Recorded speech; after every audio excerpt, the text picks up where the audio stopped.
साथियों नमस्कार और स्वागत है आप सभी का आपके अपने चैनल कृष्णा 9155 पर। तो साथियों, इस वीडियो में हम मध्य प्रदेश लोक सेवा आयोग द्वारा आयोजित की जाने वाली सहायक कुल सचिव परीक्षा 2022 के अंतर्गत पार्ट बी में 6th यूनिट के फाइनेंशियल मैनेजमेंट के टॉपिक एनुअल रिपोर्ट को पढ़ेंगे। ठीक है, चलिए शुरू करते हैं। सबसे पहले हम समझ लेंगे कि प्रतिवेदन, जो टॉपिक का नाम है वार्षिक प्रतिवेदन यानी एनुअल रिपोर्ट। ठीक है, तो ये क्या है, ठीक है, इसका डेफिनेशन क्या है इसे देख लेंगे एक बार। देखिए, डॉक्टर भोलानाथ तिवारी ने प्रतिवेदन की परिभाषा करते हुए लिखा है, प्रत्येक प्रतिवेदन का प्रयोजन का मतलब प्रत्येक प्रतिवेदन, इसको रिपोर्ट कहते हैं, का अर्थ यह होता है कि जिस व्यक्ति या जिन व्यक्तियों का किसी विषय से सरोकार हो और जो उसके सारे तथ्यों से अवगत न हो, उसके लिए यथा आवश्यक सूचना प्रस्तुत कर दी जाए।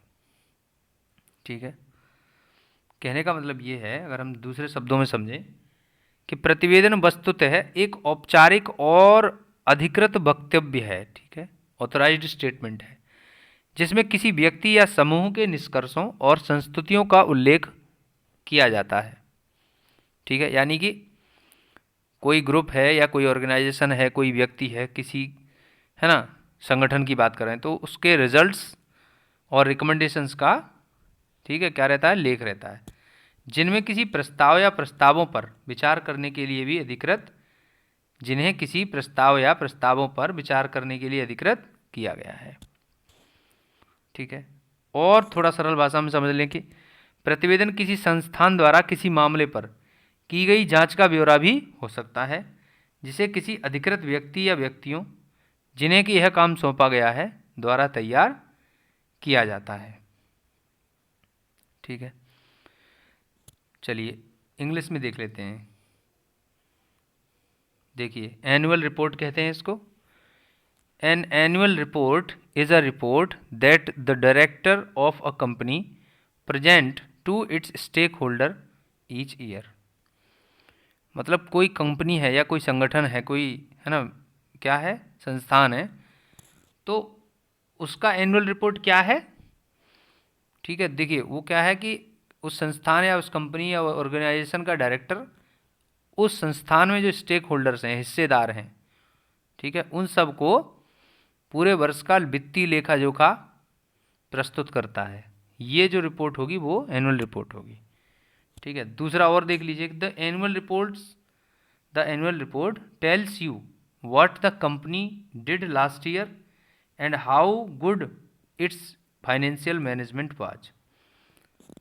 कहने का मतलब ये है कि एनुअल रिपोर्ट से हमें ये पता चलता है कि कंपनी ने लास्ट ईयर में क्या किया, ठीक है, और इसका फाइनेंशियल मैनेजमेंट कितना अच्छा था। ये चीज़ है, इसी को, इस रिपोर्ट को या इस दस्तावेज या लेखा जोखे को एनुअल रिपोर्ट कहते हैं। ठीक है, चलिए नेक्स्ट देखते हैं। देखिए, एनुअल रिपोर्ट कितने प्रकार के हैं, एनुअल रिपोर्ट 3 प्रकार के हैं। ठीक है, देखिए 3 प्रकार के रिपोर्ट्स हैं यहाँ पे, व्यक्तिगत प्रतिवेदन, संगठनात्मक प्रतिवेदन और विवरणात्मक प्रतिवेदन। अब देखिए, हम देखेंगे सबसे पहले, ठीक है, व्यक्तिगत प्रतिवेदन क्या है। देखिए देखिए कह रहे हैं, इस प्रतिवेदन में व्यक्ति अपने जीवन से संबंधित या फिर विद्यार्थी जीवन पर प्रतिवेदन लिख सकता है।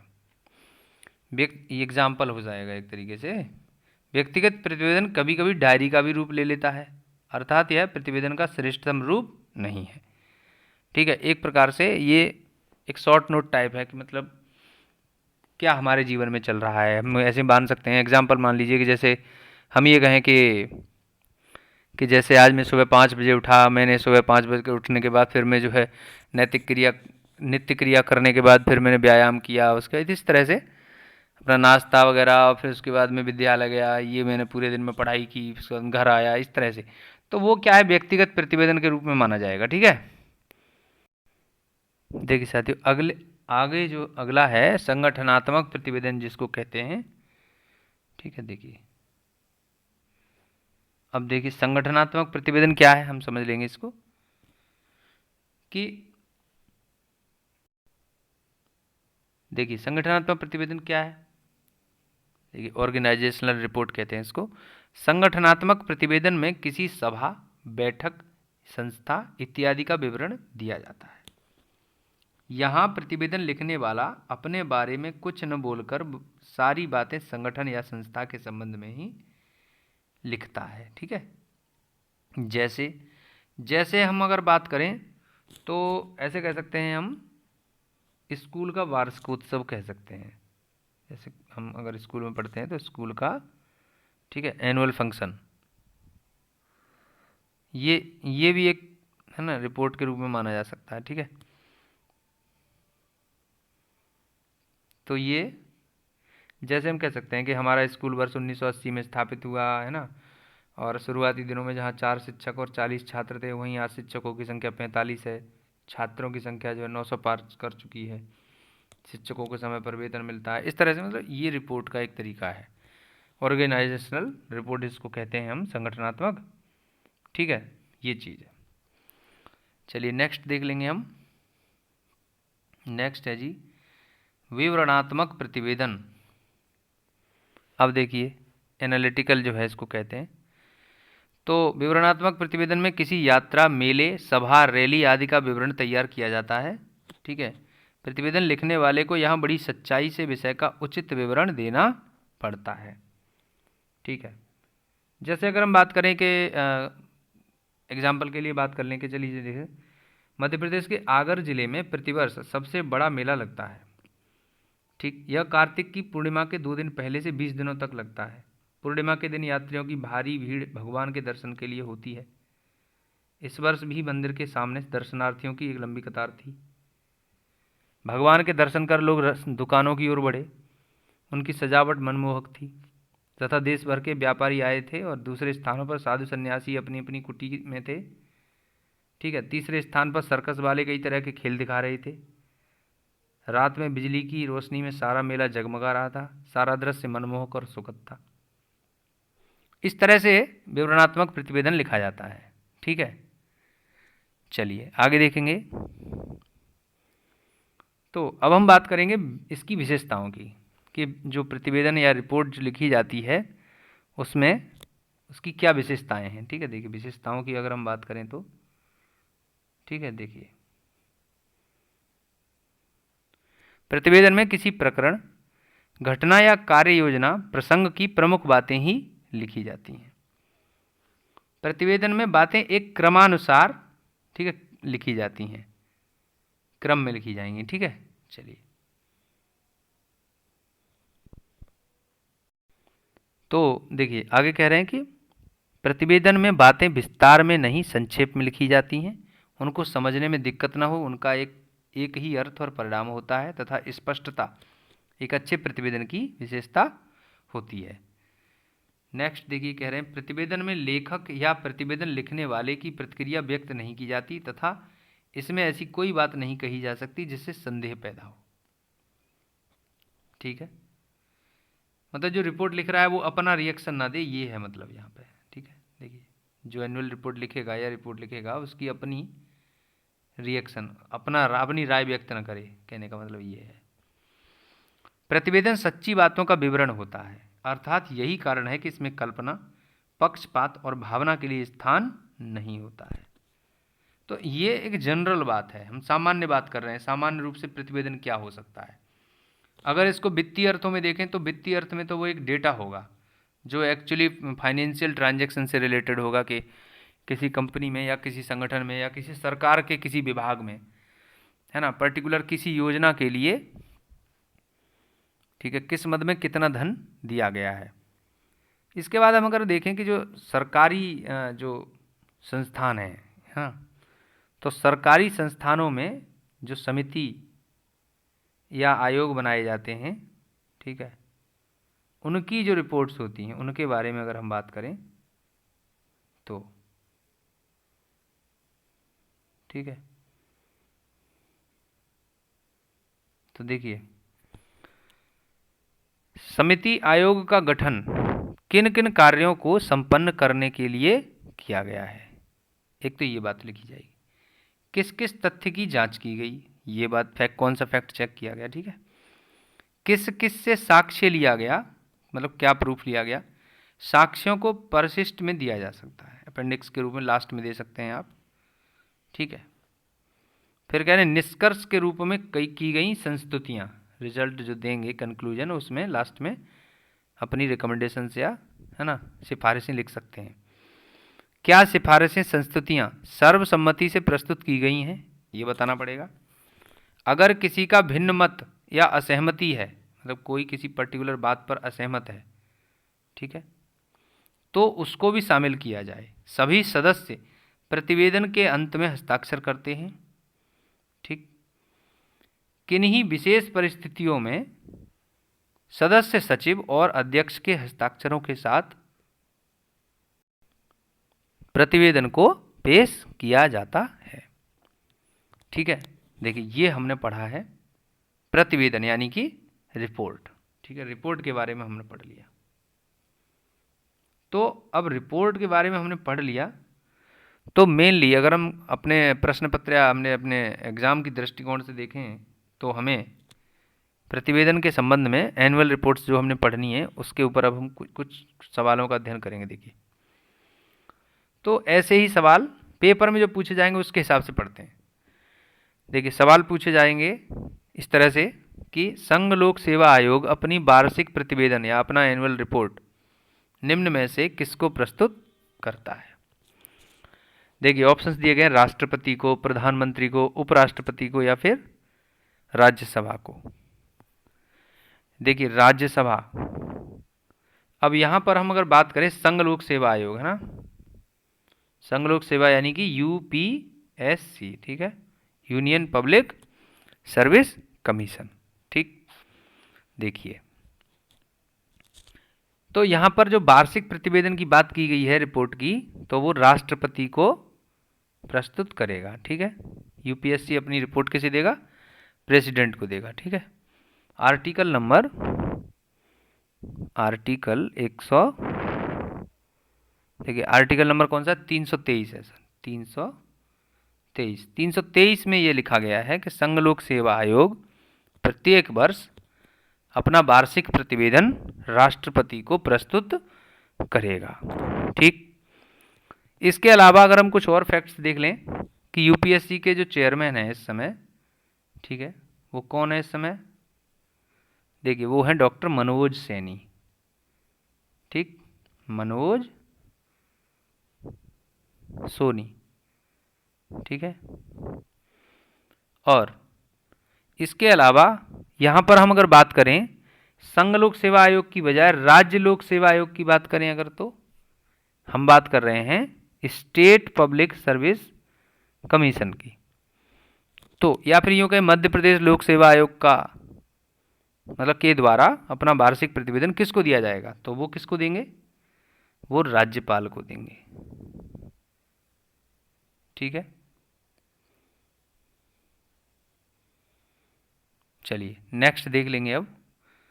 और इसके साथ साथ अगर देखें मध्य प्रदेश की ही बात करें तो देखिए MPPSC कहेंगे इसको, ठीक है, मध्य प्रदेश लोक सेवा आयोग। तो इस समय अगर हम देखें इसके अध्यक्ष कौन है, राजेश लाल मेहरा, ठीक है। और पहले अध्यक्ष की बात करें तो वो थे DV रेगे, है ना। और MPPSC कहाँ पर है इस समय, मतलब वर्तमान में उसका मुख्यालय कहाँ है, इंदौर में, ठीक है। 1956 में इसकी स्थापना की गई थी। ये इसके फैक्ट्स हैं। चलिए नेक्स्ट देख लेंगे। देखिए ये सवाल है,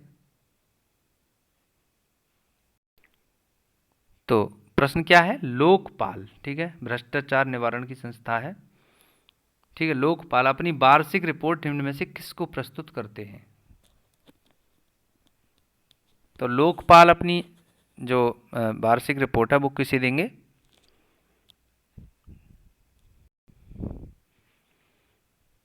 देखिए साथियों, लोकपाल किसे देते हैं?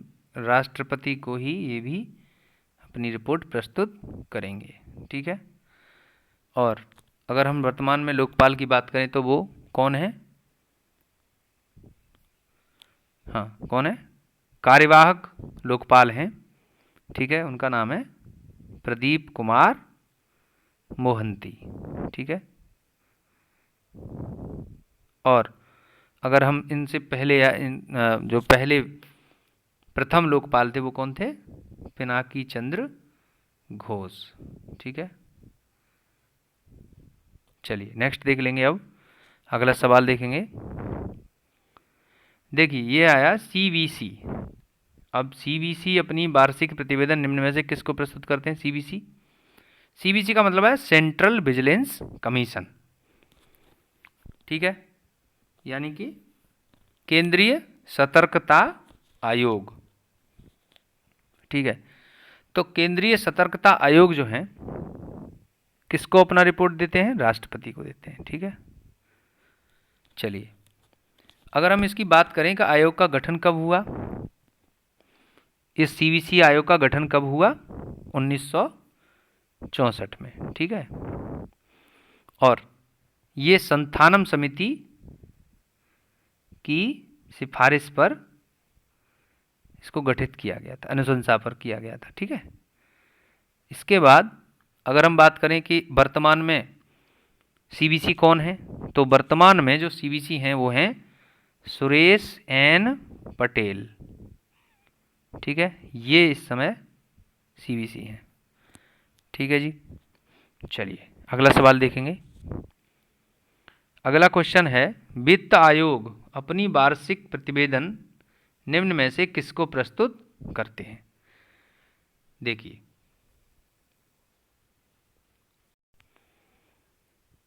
दोस्तों, वित्त आयोग की बात कर रहे थे हम, तो वित्त आयोग जो है अपना एनुअल रिपोर्ट किसे देते हैं? प्रेसिडेंट को देते हैं। ठीक है, राष्ट्रपति को ही ये भी सबमिट करते हैं। तो देखिए वित्त आयोग के संबंध में जो प्रावधान है संविधान में वो कहाँ है? वो अनुच्छेद नंबर 280 में है। ठीक है। तो एक संवैधानिक निकाय है। ठीक है। और अगर हम वर्तमान में वित्त आयोग की बात करें तो ये 15वां वित्त आयोग है। ठीक है। और इसके अध्यक्ष कौन है? एन के सिंह। ठीक है, नंदकिशोर सिंह। ठीक है। पहले वित्त आयोग के अध्यक्ष की बात करें तो वो कौन है? वो तो केसी नियोगी थे। ठीक है, केसी नियोगी। ठीक है, यानी कि क्षितिज चंद्र नियोगी। ठीक है। और भारत के राष्ट्रपति इसको जो है प्रत्येक 5 वर्ष में गठित करते हैं। इसमें एक अध्यक्ष और 4 सदस्य होते हैं। ठीक है। चलिए नेक्स्ट सवाल देख लेंगे। अगला क्वेश्चन है सीआईसी। ठीक है, सीआईसी अपनी वार्षिक प्रतिवेदन निम्न में से किसको प्रस्तुत करते हैं? देखिए सीआईसी क्या है? सेंट्रल इंफॉर्मेशन कमीशन, केंद्रीय सूचना आयोग। ठीक है, आरटीआई से संबंधित है। आरटीआई एक्ट आया था 2005 में, इसको संशोधित कर दिया गया आरटीआई अमेंडमेंट एक्ट करके 2019 में। तो यहाँ बताने वाली बात यह कि संशोधन क्या किया गया? संशोधन ये किया गया था कि आरटीआई के अंतर्गत यानी सीआईसी जो होंगे, ठीक है, केंद्रीय सूचना कमिश्नर जो होते हैं, आयुक्त जो होते हैं, उनके कार्यकाल का जो मामला है, पहले ये कार्यकाल जो है 6 वर्ष का होता था, लेकिन अब बदल करके केंद्र सरकार के हाथ में दे दिया गया है कि केंद्र सरकार इसका निर्णय करेगी कि सीआईसी अपने पद पर कब तक रहेंगे। ठीक है। तो वार्षिक प्रतिवेदन की यहाँ बात कर रहे हैं, तो वार्षिक प्रतिवेदन जो है वो राष्ट्रपति को ही देंगे। नहीं दोस्तों, यहाँ हम बात कर रहे थे वार्षिक प्रतिवेदन की। तो वार्षिक प्रतिवेदन जो है वो जो सेंट्रल इंफॉर्मेशन कमीशन के मतलब कमिश्नर जो होंगे, सूचना आयुक्त, तो अपने वार्षिक प्रतिवेदन जो है वो किसको देंगे? भारत सरकार को देंगे। ठीक है। इस संबंध में जो अधिनियम है उसमें अध्याय 6 में, ठीक है, अध्याय 6 में धारा 25 के अंतर्गत ये प्रावधान है कि जो जो आरटीआई एक्ट के थ्रू सीआईसी जो अपना वार्षिक रिपोर्ट या एनुअल रिपोर्ट जो प्रस्तुत करेंगे वो किसको देंगे? भारत सरकार को देंगे। ठीक है, जो संसद के पटल पर रखेगी। बाकी राष्ट्रपति का यहाँ रोल क्या है? राष्ट्रपति का रोल सिर्फ इतना है कि वे सीआईसी को अपॉइंट करेंगे। ठीक है, जो केंद्रीय सूचना आयुक्त होते हैं उनको ये राष्ट्रपति क्या करते हैं? नियुक्त करते हैं। ठीक है, नियुक्ति, इनका रोल ये है। ठीक है, तो आप लोग इस चीज़ को अपडेट जरूर रखें कि सीआईसी जो अपना रिपोर्ट देगा वो किससे देगा? भारत सरकार को। ठीक है, तो यहाँ आंसर क्या होगा? भारत सरकार। ठीक है, चलिए आगे सवाल देखेंगे। नेक्स्ट है भारत के नियंत्रक एवं महालेखा परीक्षक। ठीक है, इसको क्या कहते हैं? इसको हम कैग कहते हैं। ठीक है, कैग। तो कैग जो हैं वो अपनी एनुअल रिपोर्ट किसको सौंपते हैं? देखिए, कैग जो हैं अगर हम बात करें तो कैग के संबंध में जो प्रावधान है वो कितने नंबर में है संविधान में? वो 148वें अनुच्छेद में दिए गए हैं। ठीक है, और राष्ट्रपति को ही ये रिपोर्ट सौंपेंगे। ठीक है, ये आंसर हो जाएगा। और ये किस नंबर में प्रावधान है कि राष्ट्रपति को रिपोर्ट देंगे? ये 151 में लिखा गया है। ठीक है, संविधान के अनुच्छेद 151 में ये लिखा गया है कि कैग जो है जितने भी ऑडिटिंग वगैरह कर रहे हैं उन सब का एनुअल रिपोर्ट कब देंगे? और किसको देंगे? प्रेसिडेंट को देंगे। ठीक है, और राज्यों के मामले में ये राज्यपाल को प्रस्तुत किया जाएगा। ठीक है, चलिए, तो ये हो गया। और कैग की अगर हम बात करें तो कैग इस समय कौन है? तो वो है जी.सी. मुर्मू, है ना, जी.सी. मुर्मू, यानी गिरीश चंद्र मुर्मू। ठीक है, चलिए आगे देखेंगे।